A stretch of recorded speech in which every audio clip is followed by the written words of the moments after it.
me Cameron's a creep. Yeah. I don't know if I can. He's been like fucking buddying up with Riley in a way that like, I don't know. I don't like it.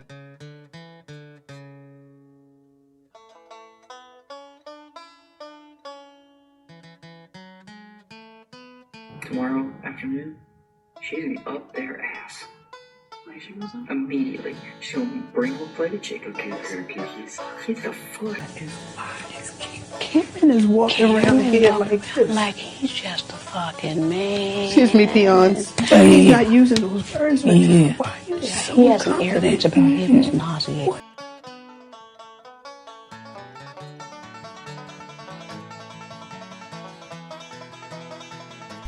Well, we are embarking upon a bit of a split house in the Big Brother 25 house, as two alliances have really formed to talk about today. There's Bye Bye Bitches, which is made up of Suri, Felicia, Izzy, Mimi, and Bowie, and then they also now want to add Red, Hissam, and Jared. And then there is the handful, which is Riley, Cam, Jag, Blue, and Matt, and they want to make a bigger alliance called Family Style. These are terrible names, by the way. Jared, America, and Corey. If you notice there that Jared is in both of those alliances, or would be, and Luke is in neither of those alliances, and neither is Kirsten, who was on the block and the target for the week. The big thing to happen today is that Jared did tell Izzy, after Jag approached Jared about being in the alliance, Jared told Izzy about the alliance and everyone that would be in that side of the house. The handful / family style alliance has been very confusing to me to watch unfold. It started with Riley, Jag, and Blue kind of being the important three wanting to come up with this idea.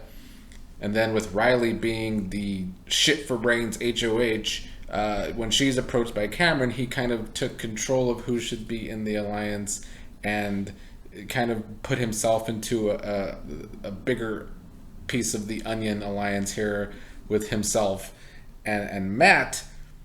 The Onion alliance, like Alex and I talked about yesterday, is smart in theory, but the way that they went about this isn't making a whole lot of sense. If Riley, Jag, and Blue wanted to make this alliance, they should have been able to come up with the names they wanted in it themselves, instead of letting Cameron strong arm Riley into who should be in this alliance. But alas, that is not what they did.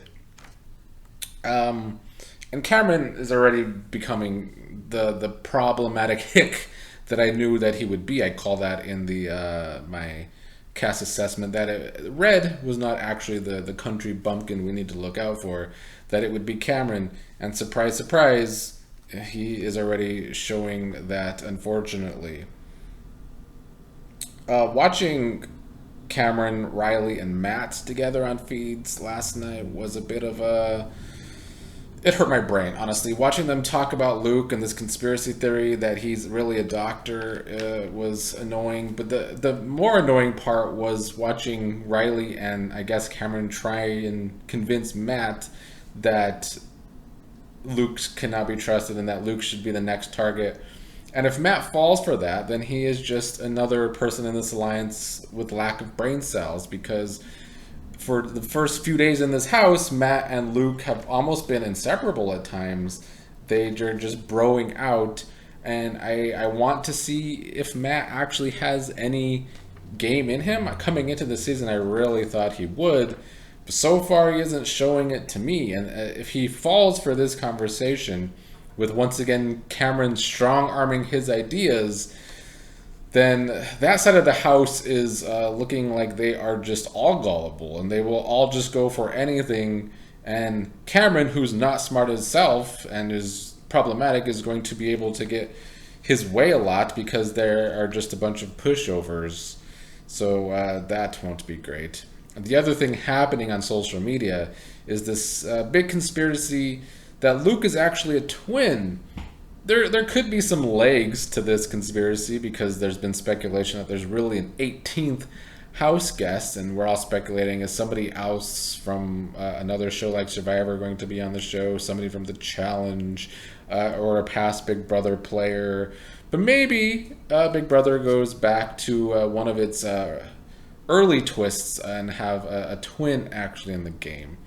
It would make sense only for the fact that Luke does seem so nowhere in this game. He doesn't have a lot of real connections outside of Matt. Could that be because there's been a different Luke each day so far? They're switching in the twin every other day. It makes sense. I could see that happening, but I guess we'll see. But yeah, I did want to touch upon how I find Jag and Blue very dumb for the way they've gone about this this alliance, that Cameron strong-armed them into it. Because they're supposed to be this core with Riley, and I guess in their minds, maybe it's Riley, since she's HOH, she gets to call the shots of who is in this alliance. But I guess they can't see that Riley is already becoming, already having HOH-itis, although it's really Cameron with the HOH-itis. He's not even the HOH, he just wants to take full control of everything all the time. Him leading the talks last night was just, ugh. Like I said, it genuinely hurt my brain. Izzy then called, well, first of all, they were all up in the HOH, the 5 of them that are supposed to be the handful, and Hassam saw them all go up there, and he was talking to Suri about it, and then Suri sees Jag and Blue come down from the HOH, so Jag and Blue's spots are already being blown up.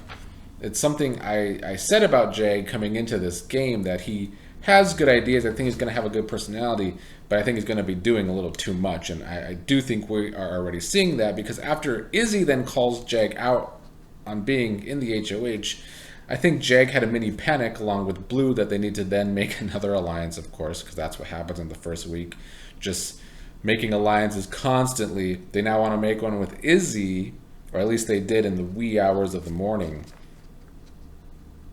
But yeah, that is Jag just doing too much. Now, as for Blue, she annoys me because she's talking about how she wants to protect some of these people that she's close with and that she trusts that are not in the alliance, like Hassam mostly. But if these are the people you think you trust and you want to work with, shouldn't these be the people that you want to be in an alliance with? And if Blue is supposed to be in the main 3 core of that big alliance, shouldn't you have a say? Why are you being pushed over about who should be in the alliance? If you want Hassam in the alliance, then you should have pushed for that instead of letting Cameron, who was not a main part of this alliance in the first place, strong-arm people into this alliance. Like, the communication between the younger players is such ass. We are seeing that play out here, because the communication about how this alliance even started in the first place is so bad, in my opinion, that it has a very shaky foundation, to say the least. It's gonna fall apart. Like Alex said yesterday, I would love it to fall apart by the end of this week. That would make for good feeds. But I don't know if that's going to happen. Like, if neither of these 5 win the HOH next time, then it's going to completely fall apart. But if one of these 4, besides Riley, like Blue, Jag, Cameron, or Matt, win the HOH, do they just stay together because it's convenient? Probably, and that will not be good TV to me. But yeah, Blue handicapping herself to this alliance that's what happens with big alliances. You handicap yourself to that alliance, and then the people that you trust aren't in the alliance now. It's not the worst thing in the world, because you could still work with them outside of the alliance, I suppose. But to me, like, if you're being strong-armed into an alliance, and Blue wasn't necessarily the one strong-armed, she was supposed to be one of the leaders of said alliance, I just don't understand how she's okay with not having a say. I would not be okay with that whatsoever. Now, another problem with Cameron's talking or taking charge of the alliance yesterday, well, today, early in the morning, is that he went about it pretty dumb. I talk shit about Jared not being subtle about what when he's talking to people. Cameron kind of the same.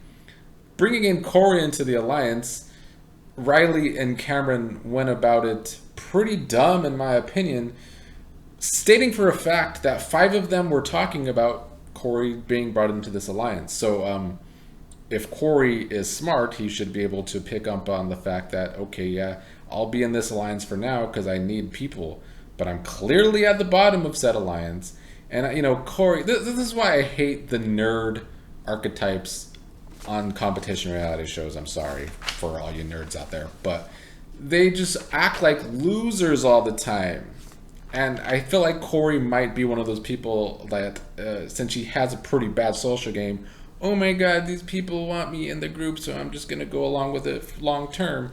When clearly you're just at the bottom of it, and you should be able to develop your own thing. But maybe because his social game isn't very bad, he will struggle to do that. But anyway, I still don't like it. I hope he picked up on that, but I don't know, because so far we're seeing from that side of the house a lot of lack of brain cells. Corey and Hissam also have a rivalry with each other kind of brewing. They don't trust each other, so I don't know. That might play into things. Earlier, just before recording this, Blue was talking to Corey about how she wants to protect Hissam from their alliance for as long as possible. I don't know if Corey would go for that, because that's the main person Corey's been trying to throw under the bus to people. So maybe that will also cause distrust for Corey in this alliance along with Blue. The last thing to go over is the whole Kirsten bashing is already starting to get on my nerves. It's already crossing the line, much like last season with Taylor. Suri finally told Kirsten why she was kind of like staying on the block this week, that a lot of the information she was giving got around to a lot of other people.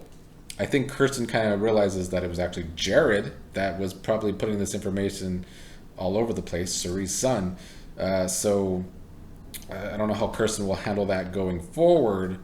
But yeah, the bashing's already getting on my nerves, Riley being one of the worst of them. But also Hissam and Izzy being kind of some of the worst bashers with Kirsten. And now that they should realize that Kirsten was basically right about the alliance forming, the only thing she got wrong is that Luke was in that alliance as well. You would think that maybe they would realize that Kirsten actually gave them right information, or that Kirsten just has really good reads, which she does, because she does. She has good reads despite not having a lot of info over the past 2 days in this house. Her reads have been on point. She could be an asset, and she wants Hissam to take her off the block if he wins veto. I don't know if he's going to do that, because Izzy and her tunnel vision for Kirsten that still does not make sense for me. It's getting on my nerves still as well, because I'll say it again. Izzy, great social game. She has been able to get information and have these connections throughout the house already. She is like the only person other than Suri really connecting with a plethora of people. I still have a problem, however, with the way Izzy gets info and uses said info. Right now, I feel like last night there was a point when she started crying out of nowhere, and that was annoying. And I felt like she was maybe doing that because she feared that maybe Kirsten was right. And now she knows that Kirsten was right, and yet she's still going on and on and on about how Kirsten just needs to go this week. It's not clicking for me, some of the thought processes going on with these people. But yeah, I want Kirsten to win the veto and come off the block, because I don't want to go through 4 days of Kirsten bashing like we went through with Taylor last week. If that happens, then my updates are going to be few and far between until next weekend, honestly, because I don't feel like rewatching that play out. But as it stands, it does feel like Kirsten needs to win the veto, or she's staying on the block. The people playing in veto are Riley, the HOH, Felicia and Kirsten, who are on the block, Blue, Bowie, and Hisham. I think Hisham will maybe have an awakening that he needs to take Kirsten off the block. There's plenty of days to go through for that to happen. But as of where it stands right now, because of Izzy's constant tunnel vision, I feel like Hassam is starting to have that same tunnel vision that Kirsten should go. But Kirsten staying, I think, makes for better feeds, so that's what I want to happen. Also just makes for less having to listen to Kirsten bashing when she doesn't deserve any of it. Like, as humans, this show always shows that people are sheep, and that the first week of the game, the person perceived as the outsider has to be bashed all the time because it's like a way that you can gain cool points with other people in the house. It's so stupid, but I guess those are the types of people they constantly cast. But yeah, that's where it stands pre-veto. We'll see what happens after veto, but I probably won't be able to update that until tomorrow.